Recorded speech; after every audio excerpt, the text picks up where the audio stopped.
ತುಂಬ ಜನ ಮಹಿಳೆಯರು ತಾಯಿಯಾಗಕ್ಕೆನ್ನೋ ಪ್ರಯತ್ನ ಪಡ್ತಾ ಇರ್ತಾರೆ, ಬಟ್ ಅವರಿಗೆ ಓವ್ಯುಲೇಷನ್ ಆಗ್ತಿದೆಯಾ ಇಲ್ವಾ ಅಂತಲೇ ಗೊತ್ತಾಗಲ್ಲ. ಹೌದು, ತುಂಬ ಜನ ಮಹಿಳೆಯರಿಗೆ ಅವರ ಅಂಡಾಶಯದಲ್ಲಿ ಅಂಡಾಣು ಬಿಡುಗಡೆ ಆಗ್ತಿದೆಯಾ ಇಲ್ವಾ ಅಂತಲೇ ತಿಳಿಯಲಿಕ್ಕೆ ತುಂಬಾ ಕಷ್ಟ ಆಗುತ್ತೆ. ಇವತ್ತಿನ ವಿಡಿಯೋದಲ್ಲಿ ಕೆಲವಷ್ಟು ನಾನು ನಿಮಗೆ ಸಿಂಪ್ಟಮ್ಸ್ಗಳನ್ನು ತಿಳಿಸ್ಕೊಡ್ತೀನಿ. ನಿಮ್ಮಲ್ಲಿ ನಿಮ್ಮ ದೇಹದಲ್ಲಿ ಆಗುವಂತಹ ಬದಲಾವಣೆಗಳನ್ನು ತಿಳ್ಕೊಂಡು ನೀವು ಅಂಡಾಶಯದಲ್ಲಿ ಇರುವಂತಹ ಅಂಡಾಣುವ ಬೆಳವಣಿಗೆ ಆಗ್ತಿದೆಯಾ, ಓವ್ಯುಲೇಷನ್ ಅಂಡಾಣು ಬಿಡುಗಡೆ ಪ್ರಕ್ರಿಯೆ ನಿಮ್ಮಲ್ಲಿ ನಡೀತಿದೆಯಾ ಅಂತ ನೀವು ಆರಾಮಾಗಿ ಅರ್ಥ ಮಾಡ್ಕೊಳ್ಬೋದು. ಯಾಕಂತ ಹೇಳಿದ್ರೆ ಸಹಜವಾಗಿ ಗರ್ಭಿಣಿ ಆಗೋಕ್ಕೆ ಯಾರೆಲ್ಲ ಪ್ರಯತ್ನ ಪಡ್ತಾ ಇರ್ತಾರೆ ಅವರು ಡಾಕ್ಟರ್ಸ್ ಹತ್ರ ಹೋದಾಗ ಓವ್ಯುಲೇಷನ್ ಇಂಡಕ್ಷನ್ ಅನ್ನುವಂತಹ ಒಂದು ಇಂಜೆಕ್ಷನ್ಸ್ ಆಗಿರ್ಬೋದು, ಮಾತ್ರೆಗಳಾಗಿರ್ಬೋದು ಕೊಡ್ತಾರೆ. ಇನ್ ಕೇಸ್ ನಿಮ್ಮಲ್ಲಿ ಮೊದಲೇ ಅಂಡಾಣು ಬೆಳವಣಿಗೆಯ ಪ್ರಕ್ರಿಯೆ ನಡೀತಾ ಇದೆ, ತುಂಬ ಚೆನ್ನಾಗಿ ಎಗ್ ಡೆವಲಪ್ಮೆಂಟ್ ಆಗ್ತಿದೆ ಅಂದರೆ ನಿಮಗೆ ನೆಸೆಸಿಟಿನೇ ಇಲ್ಲ ಮಾತ್ರೆ ತಗೊಳ್ಳುವಂಥದ್ದು, ಹಾಗೆ ಇಂಜೆಕ್ಷನ್ ಮಾಡಿಸ್ಕೊಳ್ಳುವಂಥದ್ದು. ಇನ್ ಕೇಸ್ ನಿಮ್ಮಲ್ಲಿ ಸಹಜವಾಗಿ ಅಂಡಾಣು ಬಿಡುಗಡೆ ಆಗ್ತಾ ಇದೆ ಅಂತಾಗ ನೀವು ಅದರ ಮೇಲೆ ಇನ್ನೂ ಓವ್ಯುಲೇಷನ್ ಇಂಡಕ್ಷನ್ ಮಾಡುವಂತಹ ಟ್ಯಾಬ್ಲೆಟ್ಸ್ ಇಂಜೆಕ್ಷನ್ ತಗೊಂಡ್ರಿ ಅಂದರೆ ನಿಮ್ಮಲ್ಲಿ ಹಾರ್ಮೋನಲ್ ಇಂಬ್ಯಾಲೆನ್ಸ್ ಅಥವಾ ಸಿಸ್ಟ್ ಆಗುವಂತಹ ಚಾನ್ಸಸ್ ಕೂಡ ಇರುತ್ತೆ. ಸೊ ಇವತ್ತಿನ ವಿಡಿಯೋ ತುಂಬಾ ಇಂಪಾರ್ಟೆಂಟ್ ಆಗಿರುತ್ತೆ. ನಿಮಗೆ ಇವತ್ತಿನ ವಿಡಿಯೋದಲ್ಲಿ ಹೇಳುವಂಥ ಮಾಹಿತಿನ ನೀವು ಕೇಳ್ಕೊಂಡ್ರೆ ನಿಮಗೆ ಗೊತ್ತಾಗುತ್ತೆ ನಿಮ್ಮಲ್ಲಿ ಓವ್ಯುಲೇಷನ್ ಆಗ್ತಿದೆಯಾ ಇಲ್ವಾ ಅಂತ. ನಮ್ಮೆಲ್ಲರಿಗೂ ಗೊತ್ತಾ ಇದೆ, ಒಂದು ಆರೋಗ್ಯಕರವಾಗಿರುವಂತಹ ಮಹಿಳೆಯಲ್ಲಿ ಆರೋಗ್ಯಕರವಾಗಿರುವಂತಹ ಅಂಡಾಣು ಬಿಡುಗಡೆ ಆಗೋದು ತುಂಬಾ ಮುಖ್ಯ. ಒಂದು ಹೆಲ್ದಿ ಪ್ರೆಗ್ನೆನ್ಸಿ ಆಗಬೇಕು ಅಂದರೆ ಒಂದು ಹೆಲ್ದಿ ಎಗ್ ಅನ್ನೋದು ಅಷ್ಟೇ ಇಂಪಾರ್ಟೆಂಟ್ ಆಗಿರುತ್ತೆ. ಇನ್ ಕೇಸ್ ನಿಮ್ಮಲ್ಲಿ ಅಂಡಾಣು ಚೆನ್ನಾಗಿಲ್ಲ ಅಂದಾಗ ಎಷ್ಟೇ ಹೆಲ್ದಿ ಸ್ಪರ್ಮ್ಸ್ ಇದ್ರೂ ನಿಮ್ಮ ಪಾರ್ಟ್ನರಲ್ಲಿ ನೀವು ಪ್ರೆಗ್ನೆಂಟ್ ಆಗಲಿಕ್ಕೆ ಕಷ್ಟ ಆಗುತ್ತೆ. ಹೀಗಿದ್ದಾಗ ಒಬ್ಬ ಮಹಿಳೆ ತಾಯಿಯಾಗಕ್ಕೆ ಪ್ರಯತ್ನ ಪಡ್ತಾ ಇರುವಾಗ ಅಂಡಾಣು ಬಿಡುಗಡೆ ಆಗೋದು ಎಷ್ಟು ಮುಖ್ಯ, ಅಂಡಾಣು ಬಿಡುಗಡೆ ಆಗ್ತಿದೆಯಾ ಇಲ್ವಾ ಅಂತ ತಿಳ್ಕೊಳ್ಳೋದು ಅಷ್ಟೇ ಮುಖ್ಯ ಆಗಿರುತ್ತೆ. ಸೊ ಇವತ್ತಿನ ವಿಡಿಯೋದಲ್ಲಿ ನಾನು ನಿಮಗೆ 2 ವಿಷಯದ ಬಗ್ಗೆ ತಿಳಿಸ್ಕೊಡ್ತೀನಿ. ಮೊದಲನೇದಾಗಿ ಮಹಿಳೆಯರಲ್ಲಿ ನೈಸರ್ಗಿಕವಾಗಿ ಕಾಣಿಸಿಕೊಳ್ಳುವಂತಹ ಕೆಲವಷ್ಟು ಬದಲಾವಣೆಗಳು. ಇನ್ನೊಂದು ನಿಮ್ಮ ಮನೆಯಲ್ಲೇ ನೀವು ಯಾವ ರೀತಿ ಟೆಸ್ಟ್ ಮಾಡ್ತಾ ನಿಮ್ಮ ಒಂದು ಓವ್ಯುಲೇಷನ್ ಆಗ್ತಾ ಇದೆಯಾ ಇಲ್ವಾ ಅಂತ ನೀವು ತಿಳ್ಕೋಬಹುದು ಇದು. ಹಾಗಾದರೆ ಮೊದಲನೇದಾಗಿ ನಾನು ನಿಮಗೆ ಸಿಂಪ್ಟಮ್ಸ್ಗಳನ್ನು ತಿಳಿಸ್ಕೊಡ್ತೀನಿ. ದೇಹದಲ್ಲಿ ಮೊದಲನೇದಾಗಿ ಮಹಿಳೆಯರು ನಾರ್ಮಲ್ ಆಗಿ ಪೀರಿಯಡ್ಸ್ ಬರ್ತಾ ಇದೆ, 28 ಡೇಸಿಂದ 30 ಡೇಸ್ ಪೀರಿಯಡ್ ಸೈಕಲ್ ನಿಮಗಿದೆ ಅಂದರೆ 75 to 80% ಚಾನ್ಸಸ್ ಇದೆ ನಿಮಗೆ ಓವ್ಯುಲೇಷನ್ ಆಗ್ತಾ ಇದೆ ಅಂತ. ಅಂದರೆ ಅಂಡಾಣು ಬಿಡುಗಡೆ ನಿಮ್ಮ ಅಂಡಾಶಯದಿಂದ ಆಗ್ತಿದೆ ಅಂತ.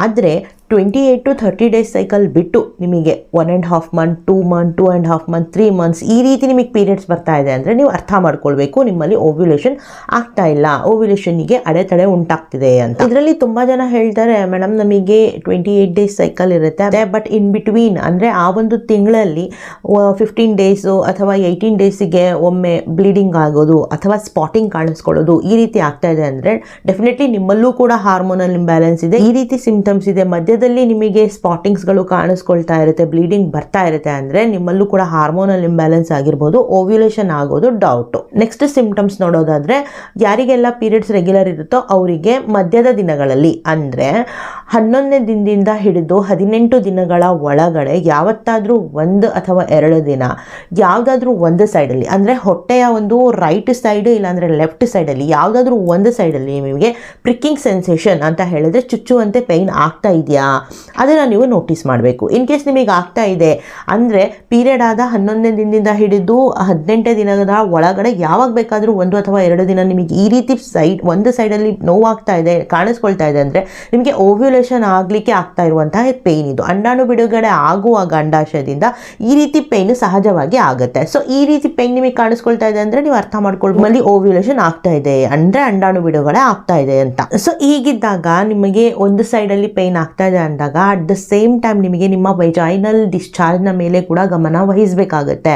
ಯಾಕಂತ ಹೇಳಿದ್ರೆ ಈ ಒಂದು ಟೈಮಲ್ಲಿ ನಿಮ್ಮ ವೈಜೈನಲ್ ಡಿಸ್ಚಾರ್ಜ್ ಏನು ಬರುತ್ತೆ ಇದು ನಿಮಗೆ ತುಂಬ ಫರ್ಟೈಲ್ ಆಗಿರುತ್ತೆ, ಲೈಕ್ ತುಂಬಾ ವಾಟರಿ ಆಗಿರುತ್ತೆ.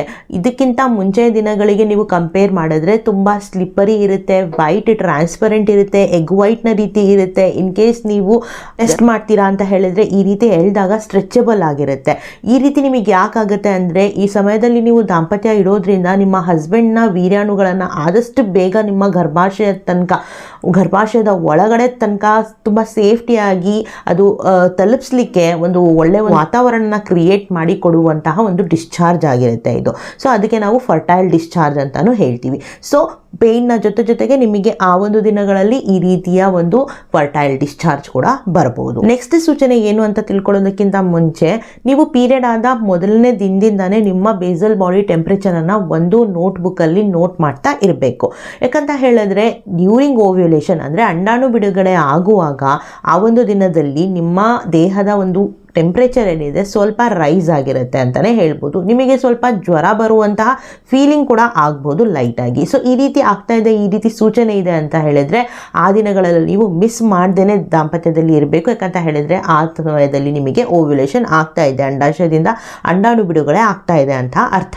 ಸೊ ಹಾಗಾಗಿ ನೀವು ಒಂದೇ ದಿನದಲ್ಲಿ ನೀವು ನಿಮ್ಮ ಬೇಸಲ್ ಬಾಡಿ ಟೆಂಪ್ರೇಚರ್ನ ನೋಡಿ ಅರ್ಥ ಅಂತೂ ಮಾಡ್ಕೊಳ್ಳೋದಕ್ಕೆ ಆಗಲ್ಲ. ಸೊ ಹಾಗಾಗಿ ಪೀರಿಯಡ್ ಆದ ದಿನದಿಂದನೇ ನೀವು ಎದ್ದ ತಕ್ಷಣ ನಿಮ್ಮ ಒಂದು ಬೇಸಲ್ ಬಾಡಿ ಟೆಂಪ್ರೇಚರ್ ಎಷ್ಟಿದೆ ಅಂತ ನೋಟ್ ಮಾಡ್ಕೊಂಡು ಇಟ್ಕೊಂಡ್ರೆ ನಿಮ್ಮ ಒಂದು ಮಧ್ಯದ ದಿನಗಳಲ್ಲಿ ನಾನು ಹೇಳಿರೋ ರೀತಿ ಒಂದು ಕಡೆ ಪೇಯ್ನ ಜೊತೆಗೆ ಒಂದು ಫರ್ಟೈಲ್ ಡಿಸ್ಚಾರ್ಜ್ ಆಗಿರ್ಬೋದು, ಅದರ ಜೊತೆಗೆ ನಿಮಗೆ ಬೇಸಲ್ ಬಾಡಿ ಟೆಂಪ್ರೇಚರ್ ಹೈ ಇದೆ ಸ್ವಲ್ಪ ಅಂತ ಹೇಳಿದ್ರೆ ಕಂಪೇರಿಟಿವ್ಲಿ ನಿಮ್ಮ ಒಂದು ಹಿಂದಿನ ದಿನಗಳಿಗೆ ಕಂಪೇರ್ ಮಾಡಿದ್ರೆ ಸ್ವಲ್ಪ ಜಾಸ್ತಿ ಇದೆ ಅಂದರೆ ಡೆಫಿನೆಟ್ಲಿ ನಿಮಗೆ ಓವ್ಯುಲೇಷನ್ ಆಗ್ತಾ ಇದೆ. ಜೊತೆಗೆ ಲೈಂಗಿಕ ಆಸಕ್ತಿ ಲಿಬಿಡೋ ಅಂತ ಏನು ಹೇಳ್ತೀವಿ ಮಹಿಳೆಯರಲ್ಲಿ, ಇದು ಜಾಸ್ತಿ ಆಗುತ್ತೆ ಅಂತಾನೆ ಹೇಳ್ಬೋದು. ಇದು ನೈಸರ್ಗಿಕವಾಗಿ ಕೊಡುವಂತಹ ಸೂಚನೆ. ಸೊ ಓವ್ಯುಲೇಷನ್ ಆಗ್ತಾ ಇದೆ, ಅಂಡಾಣು ಬಿಡುಗಡೆ ಆಗ್ತಾ ಇದೆ ಮಹಿಳೆಯರಲ್ಲಿ ಅಂದಾಗ ಲೈಂಗಿಕ ಆಸಕ್ತಿ ಕೂಡ ಇನ್ಕ್ರೀಸ್ ಆಗುತ್ತೆ. ಯಾಕಂತ ಹೇಳಿದ್ರೆ ನೀವು ಅರ್ಥ ಮಾಡ್ಕೊಳ್ಬಹುದು ನಿಮ್ಮ ಒಂದು ಹೋಲ್ ಮಂತ್ ಅಲ್ಲಿ ಯಾವ ದಿನದಲ್ಲಿ ಈ ಎಲ್ಲ ಸಿಂಪ್ಟಮ್ಸ್ಗಳು ಬರ್ತಾ ಇದೆ, ಕಾಣಿಸ್ಕೊಳ್ತಾ ಇದೆ. So at the same time ನಿಮಗೆ ಲಿಬಿಡೋ ಕೂಡ, ಲೈಂಗಿಕ ಆಸಕ್ತಿ ಕೂಡ ಜಾಸ್ತಿ ಆಗಿದೆ ಅಂದ್ರೆ ಖಂಡಿತ ಓವ್ಯುಲೇಷನ್ ಸಿಂಪ್ಟಮ್ಸ್ ಆಗಿರುತ್ತೆ ಇದು. ಸೊ ಇಷ್ಟಾಯ್ತು ನ್ಯಾಚುರಲ್ ಆಗಿ ಸಹಜವಾಗಿ ದೇಹದಲ್ಲಿ ಕಾಣಿಸ್ಕೊಳ್ಳುವಂತಹ ನಿಮ್ಮ ಸಿಂಪ್ಟಮ್ಸ್ಗಳನ್ನು ನೀವು ಅರ್ಥ ಮಾಡಿಕೊಂಡು ಓವ್ಯುಲೇಷನ್ ಆಗ್ತಿದೆಯಾ ಇಲ್ವಾ ಅಂತ ತಿಳಿಬೋದು.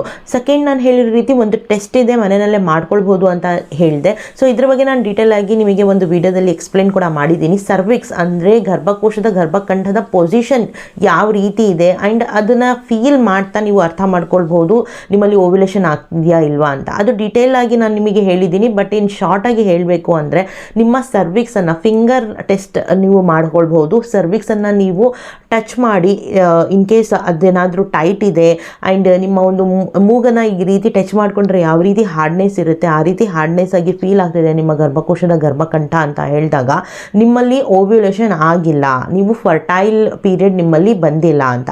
ಇನ್ ಕೇಸ್ ನೀವು ಟಚ್ ಮಾಡಿದಾಗ ನಿಮ್ಮ ಒಂದು ಲಿಪ್ಸ್ಗಳನ್ನು ನೀವು ಅಂದರೆ ನಿಮ್ಮ ಒಂದು ತುಟಿಗಳನ್ನು ನೀವು ಟಚ್ ಮಾಡಿಕೊಂಡ್ರೆ ಯಾವ ರೀತಿ ನಿಮಗೆ ಒಂದು ಸಾಫ್ಟ್ನೆಸ್ ಫೀಲ್ ಆಗುತ್ತೆ, ಸೇಮ್ ಅದೇ ರೀತಿ ನಿಮ್ಮ ಸರ್ವಿಕ್ಸ್ ಕೂಡ ಫೀಲ್ ಆಗುವಂಥದ್ದು. ಓಕೆನಾ? ಸೊ ಇದು ರಿಸರ್ಚ್ ಕೂಡ ತಿಳಿಸ್ಕೊಟ್ಟಿದೆ. ಇಲ್ಲಿ ಆಗಿದೆ ಅಂತ ಹೇಳಿದಾಗ ಆ ಸಮಯದಲ್ಲಿ ನಿಮ್ಮ ಗರ್ಭಕೋಶದ ಗರ್ಭಕಂಠ ಕೂಡ ತೆರೆದಿರುತ್ತೆ. ಸೊ ದಟ್ ಅಲ್ಲಿಂದ ಪಾಸ್ ಆಗಲಿ ಸ್ಪರ್ಮ್ಸ್ಗಳು, ವೀರ್ಯಾಣುಗಳು ಒಳಗಡೆ ಹೋಗಲಿ ಗರ್ಭಾಶಯದ ಒಳಗಡೆ ಅಂತ. ಸೊ ಈ ಟೆಸ್ಟನ್ನು ಮಾಡ್ಕೊಳ್ಬೇಕಾದ್ರೆ ತುಂಬಾ ನೀವು ಪ್ರಿಕಾಷನ್ಗಳನ್ನು ತೊಗೊಳ್ಬೇಕು. ಇಲ್ಲ ಅಂತ ಹೇಳಿದ್ರೆ ನಿಮ್ಮ ನೇಲ್ಸ್ ಏನಾದರೂ ಜಾಸ್ತಿ ನೀವು ಬೆಳೆಸ್ಕೊಂಡಿದ್ದೀರಾ, ಸೊ ಇಂಥ ಸಮಯದಲ್ಲಿ ನೀವು ಹ್ಯಾಂಡ್ ವಾಶ್ ಮಾಡ್ದೇನೆ ಒಂದು ನೀವು ಈ ಟೆಸ್ಟ್ಗಳನ್ನು ಮನೆಯಲ್ಲಿ ಮಾಡ್ಕೊಳ್ತಿದ್ದೀರಾ ಅಂದರೆ ಡೆಫಿನೆಟ್ಲಿ ನಿಮಗೆ ಒಂದು ಇನ್ಫೆಕ್ಷನ್ನ ಚಾನ್ಸಸ್ ಜಾಸ್ತಿ ಇರುತ್ತೆ. ಸೊ ಜಾಸ್ತಿ ಇದನ್ನು ರೆಕಮೆಂಡ್ ಮಾಡಲ್ಲ. ಅದನ್ನ ಬದಲಾಗಿ ನೀವು ನಿಮ್ಮ ದೇಹದಲ್ಲಿ ಕಾಣಿಸ್ಕೊಳ್ಳುವಂತಹ ಇವತ್ತಿನ ವಿಡಿಯೋದಲ್ಲಿ ಡೀಟೇಲ್ ಆಗಿ ಹೇಳಿದ್ದೀನಲ್ವಾ, ಅದೆಲ್ಲ ನೀವು ಸಿಂಪ್ಟಮ್ಸ್ಗಳನ್ನು ತಿಳ್ಕೊಳ್ಳಿ. ಇನ್ನೂ ನೀವು ಈಸಿಯಾಗಿ ತಿಳ್ಕೊಳ್ಬೋದು. ಯಾವ ರೀತಿ ಅಂದರೆ ಮಾರ್ಕೆಟಲ್ಲಿ ನಿಮಗೆ ಓವ್ಯುಲೇಷನ್ ಟೆಸ್ಟ್ ಕಿಟ್ ಅವೈಲೇಬಲ್ ಇರುತ್ತೆ, ಅದನ್ನು ತಗೊಂಡ್ಬಂದು ನಿಮ್ಮ ಯೂರಿನ್ ಸ್ಯಾಂಪಲ್ನ ಹಾಕಿ ನೀವು ಟೆಸ್ಟ್ ಮಾಡ್ಕೊಳ್ಬೋದು. ಪೀರಿಯಡ್ ಆದ 11 ದಿನದಿಂದ 18 ದಿನಗಳ ಒಳಗಡೆ ಕಂಟಿನ್ಯೂಯಸ್ ಆಗಿ ನಿಮ್ಮ ಯೂರಿನ್ ಸ್ಯಾಂಪಲ್ನ ಅದರೊಳಗಡೆ ಹಾಕಿ ಆ ಟೆಸ್ಟ್ ಕಿಟ್ಟಲ್ಲಿ ಸೇಮ್ ಪ್ರೆಗ್ನೆನ್ಸಿ ಟೆಸ್ಟ್ ಯಾವ ರೀತಿ ಮಾಡ್ಕೊಳ್ತೀರಾ ಅದೇ ರೀತಿನೇ ಮಾಡ್ಕೊಳ್ಬೇಕು. ಇದರಲ್ಲೂ ಏನಾದರೂ ನಿಮಗೆ ಡಬಲ್ ಲೈನ್ ಕಂಡು ಬಂದಿದೆ ಅಂದರೆ ನಿಮಗೆ ಇಲ್ಲಿ ಓವ್ಯುಲೇಷನ್ ಆಗಿದೆ ಅನ್ನೋದನ್ನು ಈ ಕಿಟ್ಟು ನಿಮಗೆ ಸೂಚನೆ ಕೊಡುತ್ತೆ. Ovulation test kit. ಓಕೆನಾ? ಸೊ ಹಾಗಾಗಿ ಈ ಒಂದು ಟೆಸ್ಟ್ ಕಿಟ್ಟನ್ನು ನೀವು ಮನೆಯಲ್ಲಿ ತಂದಿಟ್ಕೊಂಡು ಕೂಡ ನೀವು ಟೆಸ್ಟ್ ಮಾಡ್ಕೊಳ್ಬೋದು. ಬಟ್ ಎಲ್ಲರೂ ಕೂಡ ಎವ್ರಿ ಮಂತ್ ಅಫೋರ್ಡ್ ಮಾಡೋಕ್ಕಾಗೋದಿಲ್ಲ ಈ ಒಂದು ovulation test kit. So best ನೀವು ನಿಮ್ಮ ದೇಹವನ್ನು ನೀವು ಅರ್ಥ ಮಾಡ್ಕೊಳ್ಳಿ, ನಿಮ್ಮ ದೇಹ ಕೊಡುವಂಥ ಸೂಚನೆಯನ್ನು ನೀವು ತಿಳ್ಕೊಳ್ಳಿ. ಆ್ಯಂಡ್ ನೆಕ್ಸ್ಟ್ ವೀಡಿಯೋಸಲ್ಲಿ ಇನ್ ಕೇಸ್ ಏನಾದರೂ ಓವ್ಯುಲೇಷನ್ ಆಗ್ತಿಲ್ಲ ಅಂತ ಹೇಳಿದ್ರೆ ಯಾವ್ಯಾವ ಒಂದು ನೀವು ರೆಮಿಡೀಸ್ಗಳನ್ನು ಮಾಡ್ಕೊಳ್ಬೋದು ಅಕಾರ್ಡಿಂಗ್ ಟು ಯುವರ್ ಪ್ರಾಬ್ಲಮ್. ಅಂದರೆ ಥೈರಾಯ್ಡ್ ಇರುತ್ತೆ, PCOD ಇರುತ್ತೆ, ಸಿಸ್ಟ್ ಇರುತ್ತೆ, ಹಾರ್ಮೋನಲ್ ಇಂಬ್ಯಾಲೆನ್ಸ್ ಇರುತ್ತೆ, ಫೆಲೋಪಿಯನ್ ಟ್ಯೂಬಲ್ಲಿ ಇನ್ಫ್ಲಮೇಷನ್ ಇರುತ್ತೆ. ಸೊ ಈ ಎಲ್ಲ ಕಾರಣದಿಂದ ಪ್ರೆಗ್ನೆನ್ಸಿ ಡಿಲೇ ಆಗ್ತಿರುತ್ತೆ. ಸೊ ಇದಕ್ಕೆಲ್ಲ ಯಾವ ನೀವು ಹೋಮ್ ರೆಮಿಡೀಸ್ಗಳನ್ನು ಮಾಡ್ಕೊಳ್ಬೋದು ಅಂತ ಡೀಟೇಲ್ ಆಗಿ ನಿಮಗೆ ತಿಳಿಸ್ಕೊಡ್ತೀನಿ.